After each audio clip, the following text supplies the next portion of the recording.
Continuando aqui no trabalho de pintura, né, customização e também o meu guia, né, mini guia de pintura com aerógrafo para vocês. Vamos lá. So this is a Gundam. Então eu tinha terminado outro vídeo quando faltava fazer o panel line, né? Eu já tinha passado o verniz brilhante, fiz agora o panel line, coloquei os decalques, não mostrei os decalques porque isso já tem um guia aqui no canal, né? A aplicação não ficou tão boa porque eu acho que o verniz brilhante eu não tinha aplicado tão bem, não ficou muito liso, não sei. Mas o bom é quando você vai aplicar o verniz fosco, que eu vou deixar o acabamento final dele em fosco, acaba disfarçando muito desses pequenos defeitos. Não pode ser algo muito grande, porque aí não tem verniz que disfarce. Mas se o decalque não estiver tão bem aplicado, tiver algumas partes meio branquinhas, porque ele não... ficou um pouquinho de ar entre o decalque e o plástico, né? Que não é o ideal, mas dá para disfarçar com o verniz fosco. Então, agora eu já tenho as peças. Algumas peças eu fiz alguns detalhes com o pincel. Eu pintei aqui em vermelho, por exemplo, aqui. Com o pincel. Aqui nas câmeras dele, né? Eu usei a tinta da Gundam Marker verde metálica com um palitinho de dente. Eu não gravei porque essas coisas ainda não me sinto confiante para fazer na frente da câmera, né? Então eu não mostrei aqui para vocês como que é, mas eu uso um palitinho de dente, pego a tinta da Gundam Marker, coloco num potinho, ou você pode usar uma tinta acrílica se você tiver, é que a única verde metálica que eu tinha era da Gundam Marker. Coloquei num potinho, usei um palitinho de dente e fui encostando e meio que fazendo pontinhos ali, preenchendo, né? A tinta acaba escorrendo do palito pro lugar, como essa parte aqui é afundada, fica um pouco mais fácil. Tinham comentado, perguntaram para mim, eu percebi que eu não mencionei no outro vídeo, a questão do primer, né? O pessoal às vezes fica na dúvida, mas por que usar esse primer ou aquele primer, né? Preto, cinza, branco, a cor da peça. Existe aí toda uma preocupação que você tem que ter entre a cor do plástico original, a cor do primer que você vai usar e a cor da tinta que você quer pintar, né? Então, por exemplo, se a peça é branca, é muito fácil você cobrir com qualquer primer, porque o branco é muito fácil de você cobrir com qualquer cor. Se a peça, por exemplo, é vermelha, é um pouco mais difícil. O primer preto vai cobrir bem o vermelho, porém, dependendo da cor que você for pintar o vermelho por cima, vai ser difícil pintar por cima do primer preto. Então é uma equação. Eu vou colocar uma imagem aqui que mostra como algumas cores se comportam com diferentes cores de primer. Eu acho que dá uma boa ilustração. É claro que isso varia muito do jeito que você pinta. Se você pinta mais com camadas mais finas, é mais difícil cobrir, vai aparecer mais a cor do fundo. Se você colocar uma camada muito grossa de tinta, você acaba no final cobrindo qualquer cor, né, de fundo. Tem tudo isso, mas é uma boa referência. Por exemplo, no meu Sinanjo que eu pintei de amarelo, o Sinanjo era vermelho. Cobrir o vermelho com alguma cor, seria fácil cobrir com preto, ou mesmo com cinza, mas o amarelo por cima do preto ou do cinza dificilmente daria uma boa cobertura. O ideal seria usar o primer branco para o amarelo ficar vivo, ficar um amarelo bem vivo. Porém, por cima do vermelho cobrir com branco seria difícil. Então eu acabei usando o primer areia, Sand, né, da Vallejo, e depois usei a tinta amarela e acabou sendo uma boa combinação. Então você tem que levar em conta. Não precisa ficar, obviamente, obcecado com isso. Como eu falei, dá para você contornar se você aplicar bastante tinta, mas é uma boa indicação você considerar esses fatores, né? Sempre lembrando que a tinta amarela e às vezes a laranja são as piores tintas para cobrir. Para quem trabalha com qualquer tipo de trabalho artístico, né? Não precisa ser Gunpla, pode ser, sei lá, pintar uma parede, pintar qualquer coisa. Você sabe que o amarelo normalmente tem péssima cobertura. Então tudo que você quer fazer em amarelo é mais difícil. Se você fizer o amarelo por cima do cinza, o amarelo tende a ficar um pouco sem vida. Então essas são algumas coisas aí que é bom considerar. Ainda eu tô também aprendendo sobre tudo, né? Aliás, estou aprendendo sobre isso e sobre qualquer assunto, mas é bom ter em mente. E agora, ao longo do trabalho, vocês vão ver também eu usar cores de primers diferentes. Por exemplo, normalmente para tintas metálicas se recomenda o preto, de preferência preto brilhante. Quanto mais brilhante for o preto de fundo, mais metalizado, mais reflexivo, por assim dizer, vai ser o metálico. Mas isso vocês vão ver melhor. Agora eu vou aplicar o verniz fosco para finalizar essas peças, porque elas já estão prontas, e vou mostrar aqui para vocês, então vamos lá para a cabine. Então agora eu vou passar o verniz fosco para finalizar essas primeiras peças que eu pintei, e aí é o verniz com o thinner da Vallejo mesmo, né? Você pode usar esse verniz sem diluir, mas eu acho que funciona melhor diluindo. Se você quiser ser assim específico, normalmente o pessoal recomenda 1 para 1. A mesma quantidade de verniz você coloca de thinner. Eu não costumo colocar tanto, mas eu também não costumo medir. Né? Então, como dá para ver aí, eu coloco o thinner, coloco um pouco do verniz, coloco mais um pouco do thinner e misturo e vai meio no olho. Se você quiser ser mais específico, medir, é uma boa, mas em geral eu não faço essa medida, eu faço meio no olho, mas o verniz não tem muito erro. Né? Então, mesmo que ele esteja menos diluído ou mais diluído, aplicando com cuidado acaba dando praticamente o mesmo resultado. O que facilita ou não é a aplicação em si. Dificilmente vai mudar o resultado final, especialmente no fosco, porque o verniz fosco, quando ele seca, ele acaba disfarçando bastante qualquer tipo de... não qualquer tipo, mas a maioria das pequenas falhas, dessas coisas, ele disfarça. A aplicação em si não tem erro, né? É só você... camadas finas, eu costumo fazer 2 ou 3 passadas. Onde tem decalques eu costumo aplicar mais para dar uma reforçada no verniz e nivelar a diferença entre o verniz, entre a peça e o decalque, né, para não ficar o relevo do decalque. Tem que tomar bastante cuidado, principalmente no verniz final, por causa daqueles peleguinhos, sujeiras, coisas que ficam na peça, porque aí eles vão grudar e não vão sair mais. Então, às vezes é bom você passar um pincel, alguma coisa antes para tirar esse pó, né, ou assoprar. Aqui eu deixei esse pedaço do vídeo porque eu dei uma olhada no celular para ver o que estava gravando e me distraí e acabei aplicando uma camada muito grossa aí na frente. Você vê que dá para ver que formou esse branco e começou a acumular o verniz. Então é algo que você tem que tomar cuidado, não deixar, obviamente, o aerógrafo apontando para o mesmo lugar por muito tempo, senão ele acumula. E eu deixei isso daí para mostrar para vocês que às vezes esses erros acontecem. E no caso foi porque eu fui olhar o que estava gravando, né? E para limpar eu peguei um cotonete, molhei ele com água mesmo e passei enquanto ainda estava molhado, né? Não deixar secar o verniz para remover esse excesso. Aí deixei secar a água e apliquei de novo e no resultado final você não consegue perceber onde aconteceu isso. Então você vê que pequenos defeitos assim dá para corrigir, mas é ideal é sempre estar bem atento, né? Eu me distraí porque eu estava gravando.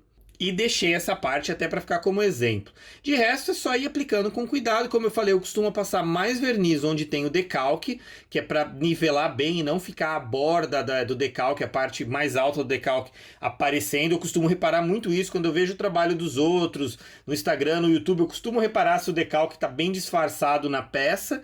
Então é algo que eu presto bastante atenção.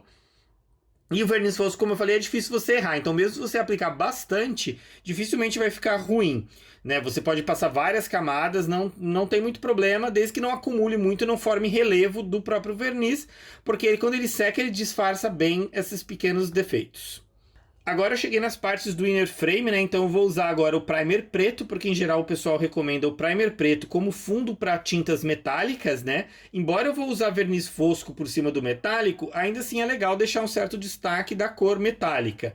Então eu estou usando o verniz preto, o primer preto. O primer preto é a coisa mais fácil de aplicar, né? Porque ele cobre muito bem, ele é muito fácil de você dar cobertura, muito rápido de aplicar. Então ele é o melhor primer porque ele cobre qualquer outra cor de fundo, né? Mas a recomendação é a mesma de sempre.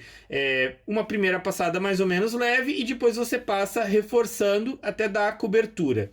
Esse primer preto da Vallejo, ele tem um acabamento meio acetinado, então ele não é tão brilhante. Existe um preto brilhante da Vallejo, mas ele não é da linha Mecha, então ele não é tão resistente, mas o preto brilhante é uma melhor base se você quiser um acabamento metálico bem brilhante, principalmente se você não for usar o verniz fosco, né? Então se você quiser a cor metálica bem brilhante, o preto brilhante acaba sendo a melhor base.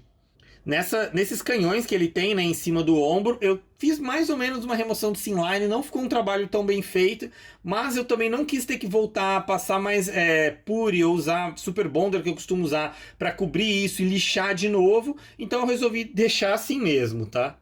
E agora então, depois de ter passado o primer preto em todas as peças que eu vou pintar em cores metálicas, agora chegou a hora de pintar. Então eu vou começar com o Light Steel, porque eu acho que é o prata mais prateado que tem da linha Mecha. Eu não tenho certeza se eles têm uma cor que chama Silver.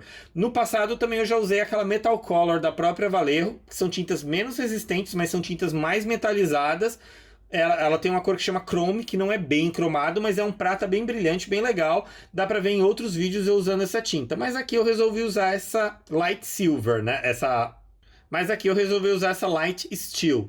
Tem a Light Steel, tem Steel e tem Dark Steel. Tem esses 3 tons de aço, né? O Light Steel eu só usei nos propulsores que ele tem, para ficar mais ou menos cromado, mas também não tão brilhante, até porque eu vou passar o verniz fosco. Não tem erro, as cores metálicas cobrem muito bem por cima do preto, então é bem fácil de aplicar essas tintas metálicas, é bem legal de pintar com tinta metálica. Para as partes em cores metálicas que ele vai ter no braço e no tronco, né, que é mais ou menos cinza no Mark II dos Titans, eu vou usar esse Dark Steel, que ele é um pouquinho diferente, ele é um pouco mais puxado para o marrom, por assim dizer, do que o Gunmetal. O Gunmetal é um pouco puxado para o azul e esse Dark Steel é um pouco puxado mais para o marrom, né? Mas eles são duas cores bem parecidas, mas eu resolvi usar o Dark Steel para dar uma variação. Inclusive os canhões nesse Dark Steel, como eu falei, tinta metálica sobre o fundo preto, não tem erro, é bem fácil de aplicar, bem legal. Você vê na hora, né, o resultado pelo contraste dessas cores metálicas com o preto. Então é bem fácil você visualizar onde você já aplicou, onde está faltando ainda passar tinta. Mesma coisa, vai passando de leve, 2 passadas, já dá uma ótima cobertura. E agora o Gunmetal eu vou usar para todas as partes que seriam do inner frame, né? As dobras do braço, das pernas dele, né? Essas partes. Então, por exemplo, aí na mão dele, né, eu vou usar o Gunmetal, muito parecido como eu falei, só que eu acho que ele é um pouco mais azulado. Mesma coisa também de aplicação, não tem erro. E aqui na arma, eu não mostrei eu fazendo o mascaramento, porque mascaramento acho que foge um pouco de um vídeo básico. Se você pintar Real Grades e Master Grades, você dificilmente vai se preocupar com mascaramento, a não ser que você queira fazer pinturas muito customizadas, onde você mude detalhes do kit. Se você quiser manter o kit no mesma separação de cores original, um Real Grade e um Master Grade já tem a separação de cor certa. Então você não precisa fazer mascaramento, porque cada parte com cor diferente vai ser uma peça diferente, é bem fácil. No High Grade, às vezes você vai ter que fazer um mascaramento. Por exemplo, essa peça, ela era uma peça inteira na mesma cor, em preto. E eu achei que ia ficar muito sem graça. Então, para mais ou menos copiar o Beam Rifle do Mark II, eu resolvi pintar a parte de cima dela no azul dos Titans e a parte de baixo no Gunmetal. Então, para isso, eu precisei fazer um mascaramento. Não é algo que ainda eu domino, então não vou mostrar para vocês eu fazendo mascaramento. Só estou mostrando eu tirando a masking tape, porque eu acho que é um negócio legal. Conforme eu ganhar mais experiência, quem sabe me sentir mais confiante, eu posso fazer um vídeo sobre mascaramento. Mas eu ainda estou muito longe de conhecer desse assunto para poder mostrar para vocês como faz. A única dica que eu tenho para dar no momento é fazer com o máximo de calma e paciência, não tentar fazer rápido, né? Fazer bem devagar para obter o melhor resultado possível. O resultado aí eu achei que até que ficou bem legal. Teve uma parte que borrou um pouquinho, eu pintei depois com o pincel, mas ficou até bem legal e você tem um ganho, né, quando você cria essa separação em peças que não tinham. Eu achei que ficou legal a arma com essa separação. Dá pra ver aí no vídeo, eu não sei bem o que aconteceu, mas soltou um pouco da tinta e eu acho que até do primer. Talvez a peça estava meio suja ali, o primer não aderiu bem. Eu tinha esperado mais de um dia para fazer o masking tape, né? O pessoal recomenda esperar pelo menos 24 horas depois que a tinta seca para colocar masking tape, para não correr o risco de quando você tirar a masking tape sair a tinta. Mas aí saiu. Mas foi algo bem fácil de corrigir com o pincel e o azul dos Titans, e depois o verniz fosco por cima cobriu bem essa falha. Você praticamente não percebe que tinha descascado a tinta aí e eu pintei de novo com o pincel. Depois que eu já tinha começado esse processo, acabou finalmente chegando esse Airbrush Flow Improver da Vallejo. Ele é um melhorador de fluxo. O que ele é? Ele facilita para que a tinta corra melhor dentro do aerógrafo. Ele evita também que a tinta seque muito facilmente dentro do bico, né? O que acaba causando entupimento. O Dom Suratos, que é um cara que eu sigo no Instagram e ele é representante da marca Vallejo, ele tem ótimos vídeos no YouTube e no Instagram, ótimos tutoriais. Eu recomendo fortemente que vocês olhem o Instagram deles, eu vou colocar o link aí na descrição. E ele costuma fazer uma mistura do thinner da Vallejo e esse Flow Improver de 1 para 1. Mas ele mora nas Filipinas e ele falou que lá é muito quente, então ele tem muito problema da tinta secar no bico, da tinta secar ainda no ar. Entre o aerógrafo e a peça, a tinta seca, então ela já chega seca na peça e acaba ficando áspera, né? Isso aconteceu com as primeiras peças que eu pintei desse kit, que estava um dia muito quente e seco e acabou ficando meio áspero. Então aí eu comprei esse Flow Improver e aí eu fiz a mistura. Ele falou que ele faz 1 para 1 por causa das Filipinas, mas ele falou que se você mora em países um pouco mais frios, ele recomenda 6 partes de thinner para 1 parte de Flow Improver. Como aqui em São Paulo é mais ou menos, né, é obviamente mais quente do que seria na Europa e tal, eu fiz uma mistura de 4:1. Então eu peguei um pote vazio de thinner que eu tinha, coloquei 4 partes de thinner e uma parte de Flow Improver e fiz essa mistura e tenho usado agora essa mistura para todas as pinturas que eu faço e tenho gostado bastante. Não é algo obrigatório para você fazer, você pode pintar sem ela, você pode pintar até sem diluir, né, com as tintas e os vernizes puros, mas eu acho que tem funcionado bem, eu achei que houve um ganho. Então eu coloquei nesse potinho, identifiquei e agora eu vou aplicar o verniz acetinado, setting, para as partes metálicas, né? Eu não quis deixar totalmente fosco como eu tinha falado, eu acabei decidindo pelo acetinado. Verniz acetinado é a mesma coisa, né? Camadas finas, eu já tinha diluído aí com o Flow Improver. Vocês não vão perceber no vídeo, eu percebi uma pequena diferença, diminuiu bastante o entupimento, então eu recomendo usar ele. E de resto, eu só ir aplicando com calma. O verniz acetinado deixa um acabamento muito parecido com a cor natural das tintas da linha Meca, que elas são naturalmente acetinadas. Elas não são tão brilhantes e nem tão foscas, né? A Tamiya tem uma linha fosca e tem uma linha brilhante. Essas da Meca são mais ou menos acetinadas. Então o verniz acetinado acaba realçando esse aspecto acetinado delas. E eu acho que fica bonito para cores metálicas. O Sinanjo que eu tinha pintado de amarelo, eu tinha feito todo o inner frame dele com acetinado e eu achei que ficou bem legal. Assim como o Guian, né, que eu fiz com aquelas cores imitando uma armadura de aço escovado.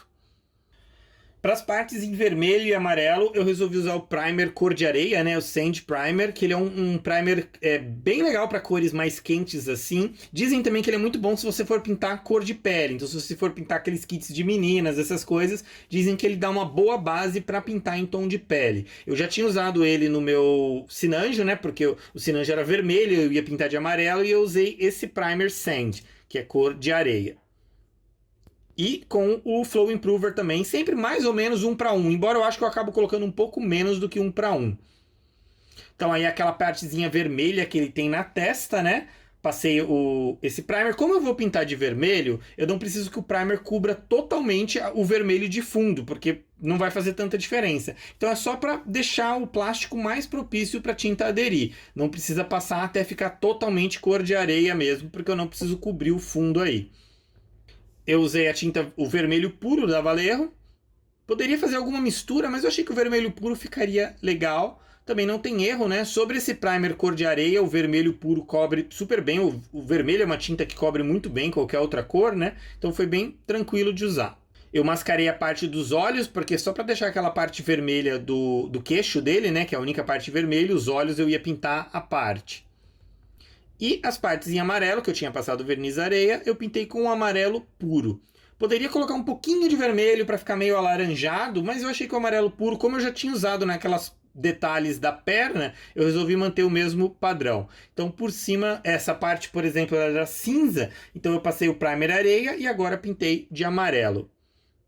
E aí depois foi só o trabalho de fazer panel line nessas partes em amarelo e passar o verniz fosco, que eu não gravei porque é a mesma coisa, e aí tá concluído, é só fazer depois de secar bem, né, esperar secar bem, só fazer a montagem final. Como esse vídeo já tá ficando longo, eu vou deixar mostrar o kit finalizado num outro vídeo, né, e colocar mais minhas opiniões, né, mais algumas coisas, detalhes, comentários que eu quiser fazer sobre o processo nesse vídeo para não deixar esse aqui tão longo. Então eu vou terminando por aqui e fica ligado para o próximo vídeo, que é para mostrar realmente o kit finalizado e fazer aí minhas opiniões, comentários finais. Obrigado e até a próxima!